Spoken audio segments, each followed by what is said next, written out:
Hoje temos a honra de ter como convidado Sérgio Caldieri, que simplesmente foi assessor de Darcy Ribeiro e Edmundo Muniz. Obrigado por aceitar o nosso convite. Eu já vou te fazer a primeira pergunta. O que te levou ao jornalismo? Bom, eu morava em Londrina, no Paraná, e estava fazendo um curso de psicologia. E ao lado funcionava o diretório da Universidade Estadual de Londrina. E numa de Londrina, na época, foi 74, 75, um grupo do diretório do DCE da universidade, eles estavam promovendo vários eventos em Londrina. E na época foi, por exemplo, João Bosco. Um dos primeiros shows do João Bosco foi em Londrina. O seu primeiro disco, né? O Quinteto Violado, com Dominguinhos, Jorge Ben, Vinícius de Moraes e Toquinho. Então era uma época muito, né, em plena ditadura militar. E aí uns colegas do DCE começaram a fazer um jornal chamado Poeira. E aí me convidaram para fazer parte desse grupo e comecei a colaborar. E aí aconteceu de dois jornalistas que trabalhavam já em jornais lá em Londrina, né, me convidaram para ir trabalhar num jornal. E aí comecei em 74, 75, 76. Quer dizer, já lá se vão quase 42 anos de jornalismo. E aí o curso de psicologia, eu acabei vindo para o Rio de Janeiro, mudei para o Rio, daí fui fazer jornalismo aqui na Faculdade Hélio Alonso. Aí abandonei psicologia e fiz o curso de jornalismo e comecei a colaborar já na Tribuna da Imprensa. Um dos primeiros artigos meus foi na Tribuna da Imprensa, já contando o caso do índio Ângelo Cretan, que foi assassinado lá na região de Mangueirinha, lá no Paraná. Aí também uma matéria sobre um teatro fechado lá em Arapongas, que na época foi um prefeito da Arena que assumiu o governo, mandou fechar o teatro de um outro prefeito que era do MDB na época. Então já comecei o jornalismo, né? Já tinha trabalhado com uma equipe muito boa lá no Panorama, em Londrina, que eram uns grandes jornalistas do Rio e São Paulo, que estavam lá em Londrina.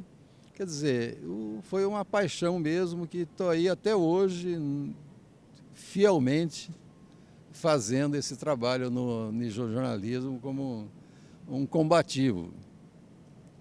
Um verdadeiro militante.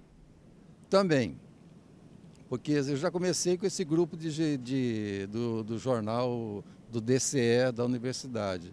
E aí o jornalismo, né, em redações lá em Londrina. E depois aqui no Rio de Janeiro. Você está falando de uma época de grandes paixões, de ditadura, né? Mas era uma efervescência cultural, né? A cultura te influenciou muito também na sua decisão?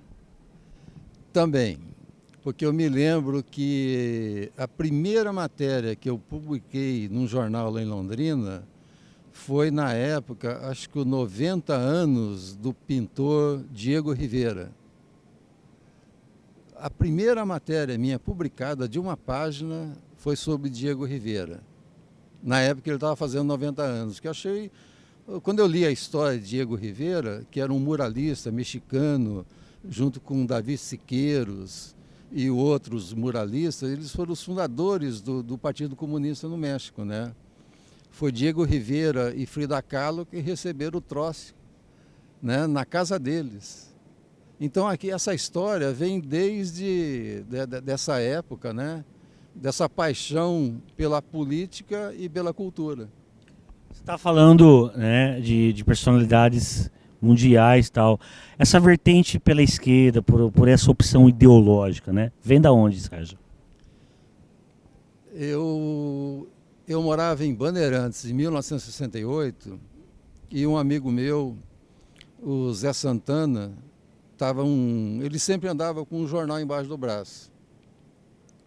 E eu sempre tive mania. Por exemplo, meu pai, ele trabalhava num banco lá em Açaí, ele chegava à noite, jantava e tal, abria o jornal e ficava ali no jornal. Eu ficava ali em cima dele, vendo o que ele estava vendo. Isso desde criança. Quer dizer, já começou aí essa coisa de ler jornal. Por exemplo, tinha a época, por exemplo, de Açaí, mudei para Bandeirantes, aí esse amigo meu, Zé Santana, me deu um pasquim, em 68. E foi, quer dizer, aí que eu passei a tomar mesmo conhecimento, porque na época era, pô, 68 era o AI-5, era a pior época do regime militar. E eu comecei a ler logo de cara o Pasquim.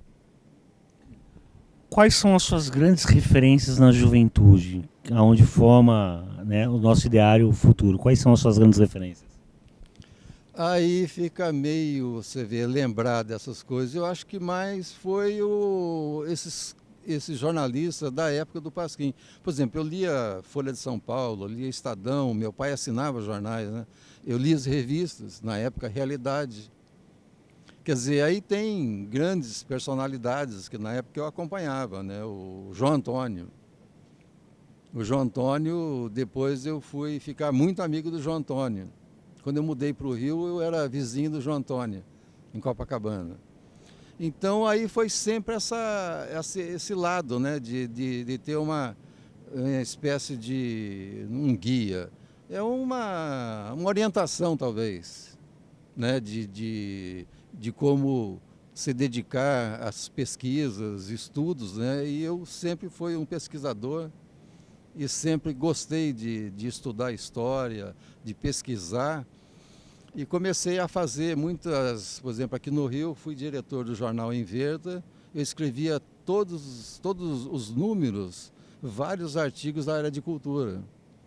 Então eu sempre gostei de mostrar o outro lado da história que não era mostrada. Há uma diferença muito clara hoje no jornalismo, né? Hoje a maioria das matérias são muito rasas, não aprofunda, né? Era diferente o jornalismo naquela época, não era? Ah, sim, era uma época, você vê, em plena ditadura, eu aprendi, foi nessa época, né? Com toda a repressão, a censura, né? Que tinha, não só nas revistas, nos livros. Quer dizer, e mesmo assim eu acabei me entusiasmando, né, nessa época. E hoje, então, lamentavelmente, né, hoje você não vê quase nada, né, de um trabalho sério, né, é muito raro. Você vê, por exemplo, agora estão fazendo uma homenagem a Lima Barreto, que é um grande personagem aqui do Rio de Janeiro, esquecido, escamoteado, abandonado, e está sendo lembrado agora com o lançamento de livros, homenagem agora aqui em Paraty. Eu acho importante isso, né? Porque com o tempo vai passando, e volta e meia há uma reviravolta, né? Quer dizer, ainda bem que ainda estão entusiasmados, né? Sérgio, Assis Chateaubriand tem uma frase célebre. Quem quer ter opinião que tem um jornal? É assim ainda hoje?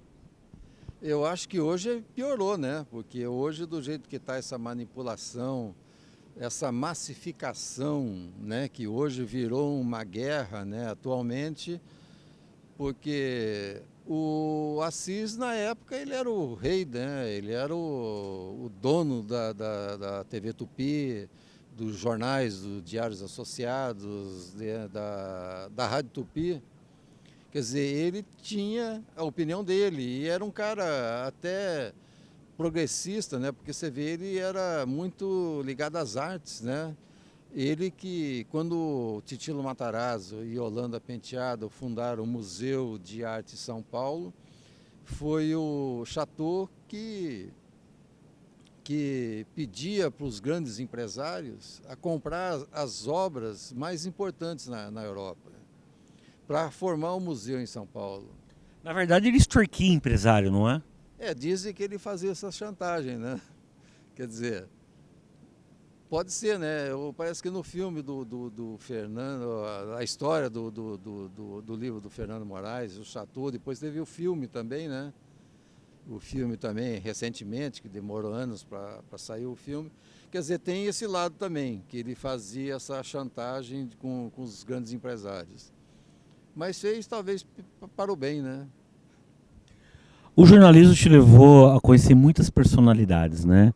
Dentro dessas personalidades, te aproximou do mundo político. Como é que foi essa aproximação, Sérgio? Eu trabalhava num jornal Luta Democrática e o editor, o Wagner Teixeira, era assessor e coordenador da campanha do Saturnino Braga, que era candidato ao governo do estado do Rio de Janeiro pelo MDB.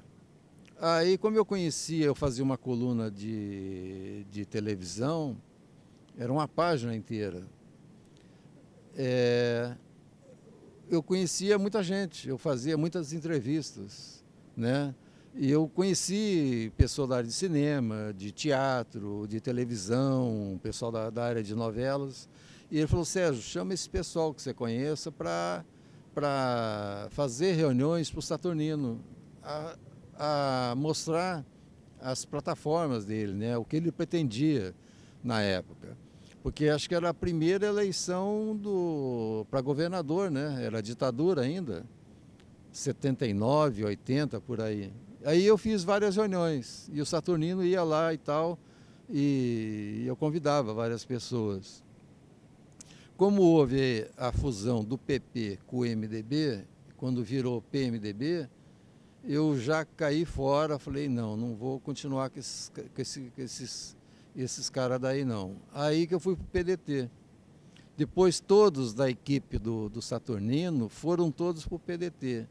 E foi aí que eu comecei também a organizar outras reuniões, que foi aí para o Darcy Ribeiro. Aí fiz várias reuniões também para o Darcy Ribeiro, fazer palestras e contar as histórias dele e o que ele pretendia fazer no governo, porque ele era o candidato a vice do Leonel Brizola. O Darcy é um grande intelectual, um gênio, mas sofre alguns preconceitos de alguns setores no Brasil, principalmente em São Paulo. Como é que se dava essa classe intelectual aqui no Rio, esses artistas com o Darcy Ribeiro, sabendo que ele sofria o preconceito de outros setores? Bom, o Darcy sempre foi uma personalidade polêmica, né? Ele sempre, as coisas que ele falava naquela época chocavam, né? Porque você imagine, ele era todo entusiasmado com tudo, que ele era uma espécie de um agitador. E as pessoas estavam começando a ouvir, né? Porque você estava na ditadura ainda, e a ditadura não tinha essas coisas, eram tudo censurados, eram tudo, né, escamoteados. Mas no caso, o Darcy virou estrela, né? Porque ele era uma pessoa de reconhecimento internacional, né? O Darcy fundou universidades no Peru, no governo Alvarado, trabalhou com Allende no Chile, daí foi para a França, em Sorbonne, aquela coisa toda, e era um antropólogo reconhecido no mundo todo, né? E quando ele veio para cá foi depois do exílio, porque ele veio antes, antes da anistia, porque ele teve um problema no pulmão e teve que operar, e tirou o pulmão e começou a fazer palestras e fazer debates, aquelas coisas todas. Agora, em relação, por exemplo, a São Paulo, porque São Paulo o Darcy trabalhou com Jango, né? O Jango getulista, do PTB. E paulista não gosta, nunca gostou de Getúlio, né? Você vê que em São Paulo não tem um nome de Getúlio numa rua, numa praça, numa cidade, num prédio. O Getúlio não existe em São Paulo. Agora, isso tudo também não tem relação com a fundação do PT e a intelectualidade paulista apoiando o PT, onde começa uma divisão clara da esquerda brasileira? Bom, a divisão da esquerda, isso não. Você vê se você está falando já naquela época. Eu fico vendo por que essa disputa, né? Que sempre teve uma disputa de cultural São Paulo e Rio. Então, era uma disputa que o Rio de Janeiro era a capital do Brasil, era a caixa de ressonância na cultura, né? Na música. a Bossa Nova, quer dizer, uma série de atividades aqui no Rio que deu repercussão no Brasil todo. Eu acho que talvez tinha aquela disputa, né, a disputa entre Rio e São Paulo. Eu achei uma besteira, porque você veja só, porque a esquerda de São Paulo, que seguia os Piano, né, que eram a Universidade de São Paulo. Aí eles também já eram, também não tinha muita simpatia, né, porque Getúlio, Jango, Brizola, Darcy, então tinha esse lado, né, deles não terem muita boa vontade, como até há pouco tempo, né, na época do Fernando Henrique, ele queria acabar com a Era Vargas, né? A Era Vargas, mas o cara esquece que foi Vargas que fez tudo esse Brasil ser o que é, das indústrias e um monte de coisa que o Getúlio fez. O Brizola ganha a eleição, o Darcy, obviamente, é secretário do governo Brizola e você vai trabalhar com o Darcy. Como é que era o Darcy secretário no governo Brizola? Olha, o Darcy com aquela explosão de criatividade, o Darcy fazia coisas assim de chocar. Por exemplo, nós estamos aqui ao lado do Teatro Municipal. O Darcy Ribeiro teve uma ideia de fazer uma homenagem a Clementina de Jesus. Um show em homenagem a Clementina no palco do Teatro Municipal, que é da nobreza, né, da burguesia do Rio de Janeiro, que vai lá para ver ópera, para ver balé, para ver uma orquestra, e não Clementina. Aí foi uma loucura, porque o Darcy Ribeiro fez essa homenagem com Paulinho da Viola, Bete Carvalho, Gil e outros cantores que fizeram uma homenagem a Clementina de Jesus. No dia seguinte, 2 dias depois, os jornais caíram de pau no Darcy Ribeiro.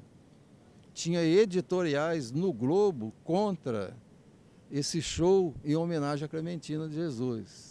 Quer dizer, o Darcy já começava a fazer o governo dele, né, de repercussão, de contestação, de rebeldia, né?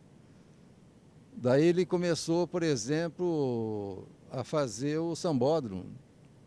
A ideia de fazer o sambódromo, de chamar o Oscar Niemeyer, de fazer a Praça da Apoteose, de fazer as salas embaixo das arquibancadas, né, que tinha um dos... O Sambódromo era um grande CIEP, né, no decorrer do ano, né? Isso foi imposição do Darcy na construção do Sambódromo? Foi. A ideia da Darcy ia fazer... Porque o sambódromo ia ser utilizado só no carnaval e o resto do ano, né? E uma coisa, o sambódromo foi construído em 120 dias. Acho que nunca nesse país teve uma obra que começou num dia e terminou no dia marcado, porque tinha que terminar antes do carnaval. Agora, o Sambódromo contrariou grandes interesses, especialmente da Globo. Como o Darcy via isso? De fato, ele não agradou muitos interesses, inclusive dos grandes empresários que na época faziam as montagens das arquibancadas, que demorava 4 meses para construir e 4 meses para desmontar.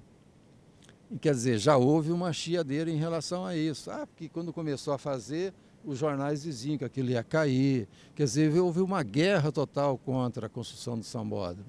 Quer dizer, foi uma besteira, né? Porque foi um sucesso danado.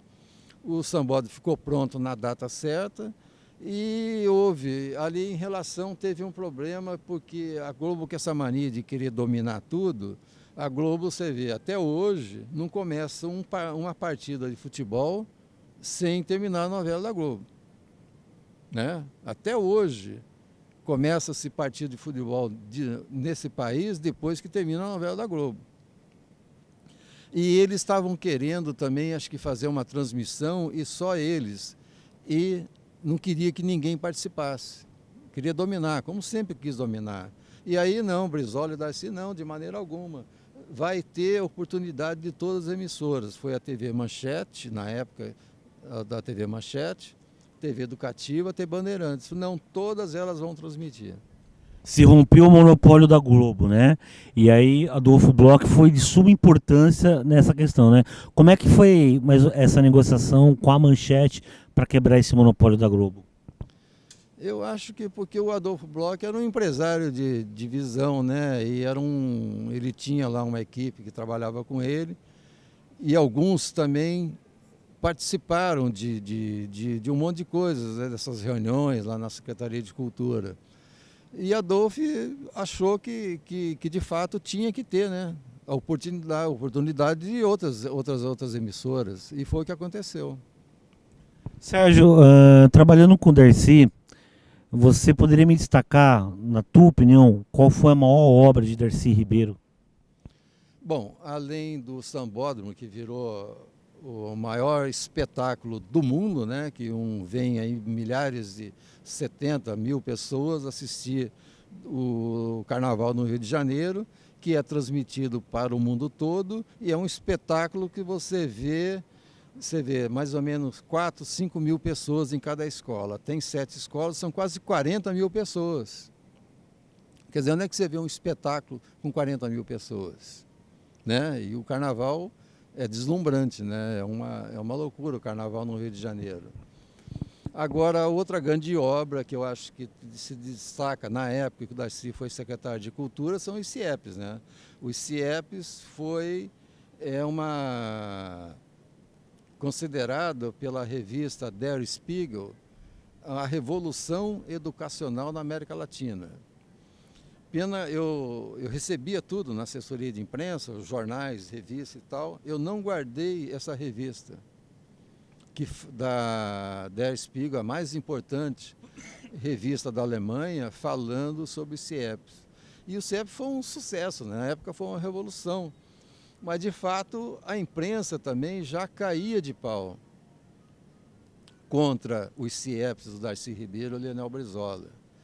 Porque é uma construção que gasta muito dinheiro e gasta isso, gasta aquilo. É o que o Darcy falava. É preferível gastar agora com as crianças na escola do que daqui 20 anos serem todos bandidos. E deu no que deu, né? Você vê que a maioria dessas crianças que estão aí poderiam ter estudado no CIEPs. Você veja só, nos últimos 32 anos de CIEPs, só nos 512 CIEPs, teria estudado mais de 20 milhões de crianças. Agora, a parte da esquerda também criticava os CIEPs, né? E como o Darcy recebia a crítica da esquerda numa escola de tempo integral como o CIEPs?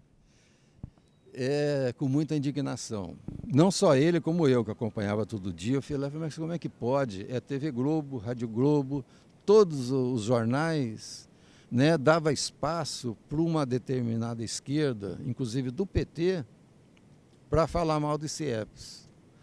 Eu falei, mas o que é isso? Quer dizer que esses caras, o inimigo é o Brizola, é o Darcy Ribeiro e os CIEPs. Eles defendem quem, então? Né? Então eu ficava muito indignado também em relação a isso. Eu falei, poxa, esses caras não têm noção, né, de criticar tanto os CIEPs e fazer, colaborar para a destruição, né? Porque destruíram os CIEPs. Poucos CIEPs funcionam. Agora você veja só por que essa bronca que eu sempre estou lembrando. O Leonel Brizola, quando foi governador no Rio Grande do Sul, fez 6 mil escolas. E foi também uma grande revolução educacional, né? Um governador fazer 6 mil escolas. Então o Brizola sempre foi um político voltado para a educação do povo, né? E em relação aos CIEPs, foi a mesma coisa. Aquela revolta contra os CIEPs, que era isso, um monte de defeitos, falava que criança não podia comer, tinha dentista, tinha biblioteca. Quer dizer, os CIEPs, todo mundo sabe o que foi, mas as pessoas não lembram da importância que foi os CIEPs. Agora você vê, por que esse país não tem interesse em educar o povo? Para manter cada vez mais burros, analfabetos e ignorantes. Você veja só, vários educadores que tentaram, vários professores que tentaram educar o povo brasileiro foram perseguidos, presos, caçados, banidos, exilados e torturados. Vou começar com Graciliano Ramos, que foi o primeiro, foi prefeito em Palmeira dos Índios, que fez a merenda nas escolas. E depois foi o grande escritor, foi um grande, além de professor, virou um escritor famoso, de Memórias do Cárcere. Foi preso, caçado e não sei se ele foi torturado. Depois veio o Anísio Teixeira, que é o grande educador, que estudou nos Estados Unidos, que aprendeu com John Dewey, uma maneira das crianças estudarem, que foi que ele fez na Bahia, a Escola Parque. Tanto que depois o Darcy Ribeiro fez o CIEP também baseado nesses mesmos estudos de Anísio Teixeira. Daí o outro, José de Castro, que escreveu o livro A Geografia da Fome, em 1937, foi banido, caçado e morreu no exílio, em Paris.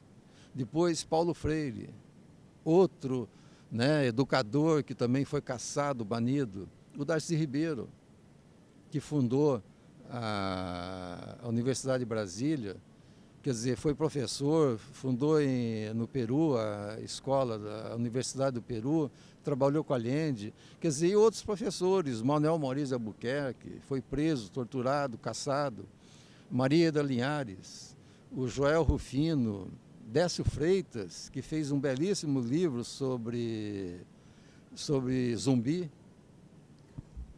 O Darcy, Sérgio, coloca no livro dele, O Povo Brasileiro, uma questão crucial, que é a questão da cultura da assimilação, aonde a gente é catequizado para aceitar essa situação de desigualdade social que a gente vive.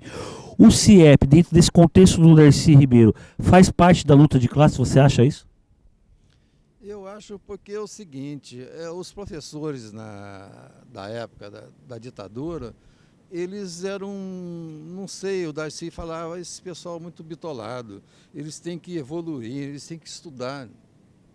Tanto que o Darcy fez o encontro dos professores aqui numa cidade chamada de Mendes, foi a primeira vez que os professores tiveram contato com o secretário de Educação e de Cultura.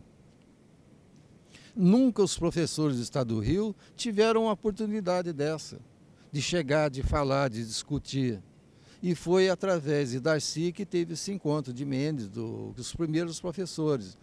Aí começaram a fazer estudos e orientações para esses novos professores, que depois que surgiu os CIEPs, Esse foi um dos primeiros encontros do governo. Quer dizer, era uma maneira dos professores também a mudar o pensamento, a maneira de dar aula, a maneira de orientar, porque ele considerava o pessoal muito bitolado, então tinha que evoluir. E foi aí que essa mudança. Como é que era a relação do Darcy Ribeiro com a imprensa, os jornalistas? Você sabe que na época o governo todinho do Leonel Brizola, até um amigo meu que trabalhou no Globo, ele dizia o seguinte, olha, ele era editor lá de um caderno lá, acho que de cidade. Eu falei, olha, todo dia chegava o diretor do jornal, falou, olha, cadê a matéria contra o Brizola? Ah, hoje não tem, não, tem que ter. O dono do jornal, o Roberto Marinho, quer uma matéria todo dia contra o Brizola. Então era uma pauleira todo dia contra o governo Brizola, em todas as secretarias. Todo dia tinha que ter uma matéria contra o governo Brizola. Você vê como é que foi o governo Brizola. Quer dizer, para a população, quem lê o jornal, lê as matérias ali, fica acreditando que aquilo tudo é verdade. Quer dizer, tinha muitas coisas boas que foram realizadas, que foram feitas, que não apareceram. Então foi, como tem essa manipulação da imprensa, de fazer tudo isso, foi muito difícil. Mas acontece que o Darcy, que sempre foi polêmico, então o Darcy também provocava. Que ele era muito brincalhão. Ele gostava, né, de provocar, né? E ele era um provocador nato, né? Ele provocava as coisas. E ele gostava disso porque ele ria das coisas que ele fazia e a repercussão que dava.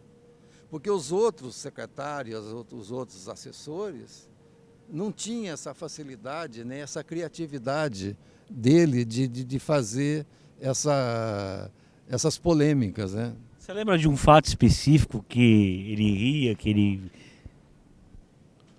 Ah, eram muitos na época, né? Isso tem 34 anos já. Eu não sei te precisar, assim, das coisas. Mas ele provocava, assim, determinado assunto. E, claro, que a imprensa ou caía de pau, né? A maioria eles caíam de pau. Você, como assessor de comunicação do Darcy, você presenciou muitas coisas. Como é que era a relação dele pessoal com o Brizola?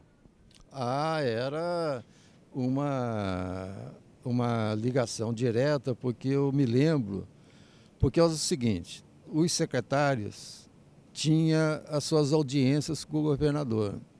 Então tinha data marcada, tinha horário, né? Porque o governador estava lá no palácio e cada secretário que queria falar com ele tinha que marcar a audiência. E o Darcy não.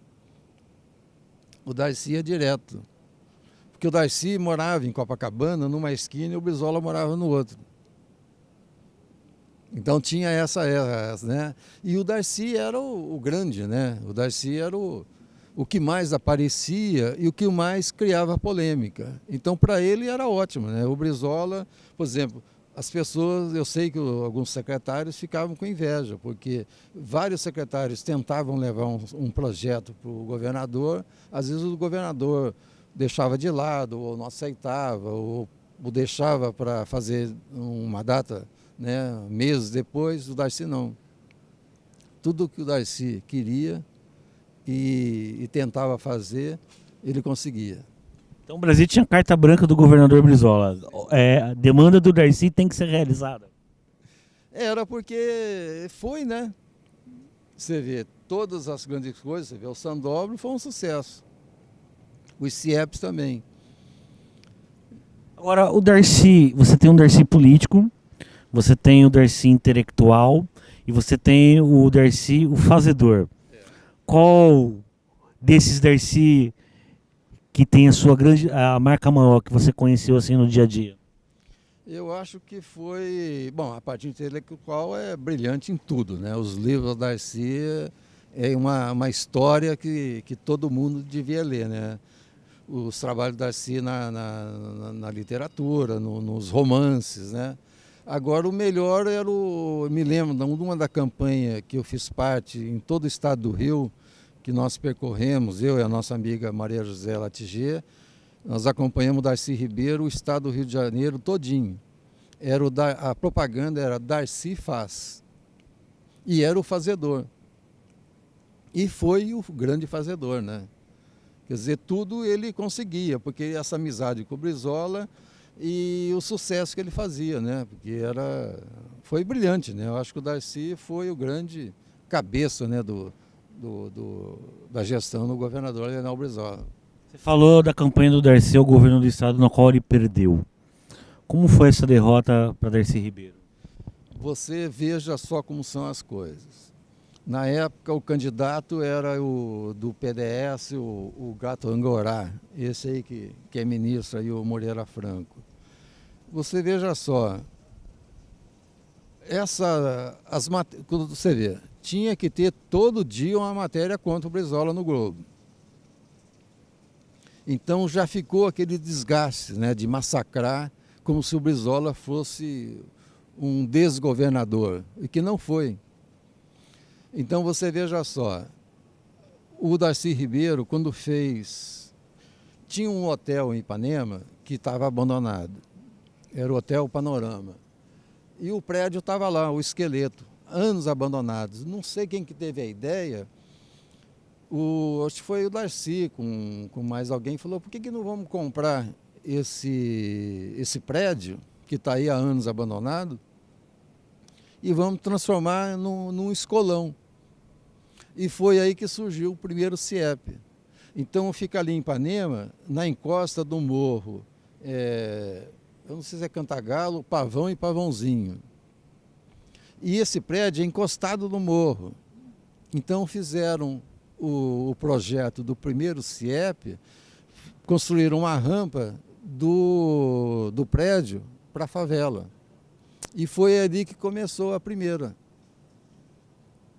E eu me lembro que na época o Brizola levava todos os grandes personalidades que visitavam o Rio, né? Eu me lembro que eu tive lá, foi o Ted Kennedy, eu acho que uma rainha também da Inglaterra, uma princesa. Teve também o Daniel Ortega, né? Não sei se o Mitterrand foi. Eu sei que todas as grandes personalidades que visitavam o Rio, o Brizola levava lá. E a vista era linda, porque você estava ali naquele prédio, você estava assim de frente de Ipanema, à esquerda estava o Oceano Atlântico e à direita estava a Lagoa e o Cristo. Daí eu fiquei imaginando, poxa, essa burguesia paga uma nota para as crianças estudarem num colégio particular, caríssimo, né? E aqui o povo pobre, né? O negro da favela tem a oportunidade de estudar com essa vista aqui de cima. Quer dizer, O Brizola teve a generosidade de juntar dois gênios, né? Darcy Ribeiro e Oscar Niemeyer, né? A ideia de trazer o Oscar Niemeyer para projetar os CIEPs foi de quem? O Darcy. Porque o Niemeyer sempre foi o grande arquiteto reconhecido, né, no mundo todo. E sempre foram muito amigos, né? De partido, da época do PCB. Então, o Niemeyer sempre foi comunista, né? Então, a vida toda. E aí foi a ideia de fazer os desenhos das escolas, foi tudo Niemeyer, Darcy Ribeiro. Você teve o privilégio, Sérgio, de conhecer outro grande intelectual que foi Edmundo Muniz. Como você conheceu Edmundo Muniz? Bom, desde quando eu cheguei no Rio, eu ia nas comemorações das festas do Luiz Carlos Prestes. E todas os aniversários tinham uma mesa lá em cima, e tinha os convidados dele lá em cima. E sempre tinha lá um senhor de cabelo branco, terninho preto e camisa vermelha. Aquilo ficou marcado, né? Que eu já sabia quem era ele. Falei, poxa, aquele ali é Edmundo Muniz, né? Uma personalidade, né, de política e de cultura, né? E está aí acompanhando o Luiz Carlos Prestes. E aí, quando tinha, por exemplo, tinha umas manifestações ou alguma reunião política aqui na BI, o Edmundo também estava lá. E aí foi passando o tempo, quando o Darcy Ribeiro foi secretário de Cultura, ele convidou o Edmundo Muniz para ser o subsecretário dele. E foi aí que eu tive mais contato com o Edmundo, né? Eu trabalhava na parte da manhã e na parte da tarde eu falei, vou lá, porque o Edmundo contava muitas histórias. E o Edmundo recebia no gabinete dele, era o Edmundo e tinha um assessor dele que era o Cursino Raposo, que era um amigo dele desde a época do Correio da Manhã. Não, antes disso. E o Edmundo recebia o brigadeiro Francisco Teixeira, que foi ministro da Aeronáutica na época do Jango, aliado de Jango e companheiro de Jango. Recebia o brigadeiro Rui Moreira Lima, que foi o comandante da FEB, que também é aliado de Jango. Recebia o coronel Arlan Kardec, que também era um coronel do Exército. Eram tudo militares caçados. O Eduardo Schway, que foi capitão de ordens do Jango. O outro que era militar que foi caçado foi o Wilson Fadul, que foi ministro da Saúde do Jango. Isso que eu estou te falando já deu o quê? Umas 7, 8 personalidades que iam lá na sala de Edmundo e ficavam batendo papo. E eu lá. Naquela época não tinha. Você vê, imagine se eu tivesse um gravador e tivesse ideia de ter gravado todos aqueles bate-papos do Edmundo com esses grandes... E os papos giravam em torno do que, Sérgio? Política de cabo a rabo o tempo todo. Porque Edmundo era um político, né? Pra você ter uma ideia, o Edmundo vem de uma família tradicional da Bahia, desde Egas Muniz, que chegou com Tomé de Souza. E a família dele veio de Garcia Dávila, de Barão da Torre. Eu estava passando uma vez ali em Salvador e eu vi o Solar do Ferrão, que o Edmundo chama Edmundo Muniz Ferrão de Aragão. Daí eu falei, gozado, tem aqui no Pelourinho o Solar do Ferrão. Bom, eu falei, pô, deve ser parente do Edmundo. Então Edmundo vem de uma família tradicional da Bahia. Por exemplo, o pai dele, o Antônio Muniz, foi deputado, governador e senador da Bahia. O pai dele foi o primeiro professor a falar em Marx em sala de aula em 1910. O primeiro a falar em socialismo foi Abreu e Lima, né? Acho que em 1855. Abreu e Lima, que é esse general que era bolivariano, né? Era amigo do Bolívar. E esteve com o Bolívar. Então, o pai de Edmundo foi o primeiro a falar em Marx em sala de aula. Quer dizer, Edmundo nasceu em 1911, ele já nasceu numa casa, né, com um pai... Não inspirava pura filosofia política, né? Filosofia política. Você imagina, naquela época, o pai dele, ele já nasceu com o pai falando em Marx. Agora, o Edmundo era um grande trotskista, né? E uma das coisas que mais chama atenção na biografia do Edmundo é a primeira amizade que ele tem com o Prestes, né? E o Prestes é um stalinista. Como é que era esse debate do Edmundo com o Prestes? Mas, Henrique, primeiro tem que começar o seguinte. Quando Edmundo saiu da Bahia, ele veio estudar no Rio, com 19 anos. E ele estava estudando, começou a fazer a faculdade de Direito. Não, ele era estudante e depois a faculdade de Direito. Mas ele tinha uns colegas lá no colégio, onde ele estudava, que resolveram fazer o primeiro encontro estudantil, o primeiro encontro operário estudantil no Rio de Janeiro. Isso em 1935. Os caras que faziam parte da organização desse congresso era o Carlos Lacerda, que depois virou, né, o que foi Carlos Lacerda, o Jorge Amado e mais Erasmo Pedro e mais um outro pessoa que eu não me lembro o nome. Eram os 5 organizadores e Jorge Amado no meio. Tanto que esse congresso foi que daí surgiu a Aliança Libertadora Nacional. E depois começou a ser, mais tarde, a fundação da UNE. Tem um médico, Irum Santana, que sempre fala nisso, que foi através desse congresso que começaram a fundar a UNE. Então, Edmundo começou logo ali, isso foi em 35, 36, ele já tinha amizade com Mário Pedrosa. E através de Mário Pedrosa que eles fundaram o movimento trotskista no Brasil. E fizeram jornais, acho que a Vanguarda Socialista e mais um outro jornal, com um grupo de São Paulo. E nesse jornal participava a Pagu e outros jornalistas de esquerda que eram desse movimento trotskista. Então, o Edmundo e Mário Pedrosa foram os precursores, né, os fundadores do movimento trotskista no Brasil. E continuou sempre trotskista. Depois, você me perguntou qual a relação com o Prestes. É interessante, né, porque nunca os comunistas, stalinistas e trotskistas se deram, até hoje, né? É uma luta eterna deles, né? É uma luta eterna, uma guerra eterna, né? entre eles.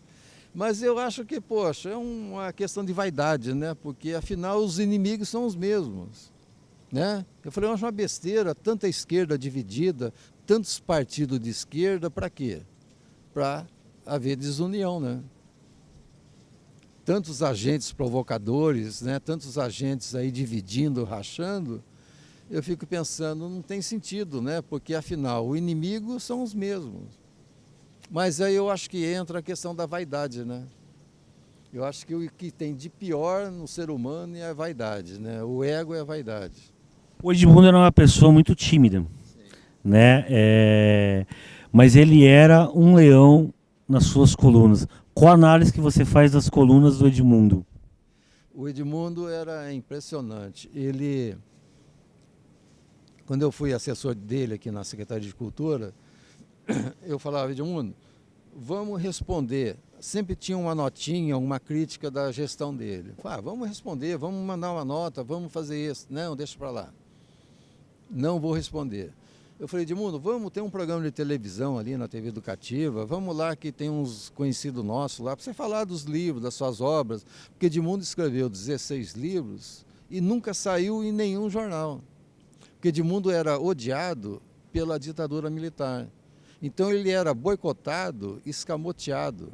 Você vê uma pessoa que escreveu 16 livros, nunca recebeu uma crítica, um comentário. Quer dizer, o nome dele era proibido de sair nos jornais. Então você vê que ele, além de ser tímido, ele não gostava de aparecer e não era deslumbrado. Apesar de ser de uma família tradicional da Bahia, né, e conviveu com a nata na Bahia, e para ele tanto faz, tanto fez. Mas carregava nas suas colunas, né? Ah, sim. Tanto que quando o Edmundo foi... Ele sempre escrevia para jornais e revistas. Uma da época que ele foi no Correio da Manhã, que ele era o editor do Correio da Manhã, ele tinha as eleições, acho que foi em 1955, do Juscelino. Era Juscelino Juarez Távora. Eu sei que o Edmundo escrevia e caía de pau no Juarez Távora. Porque o jornal, que era a herdeira do jornal, o fundador era Edmundo Muniz e teve o filho Paulo. E o filho Paulo casou com a Niomar Muniz Sodré.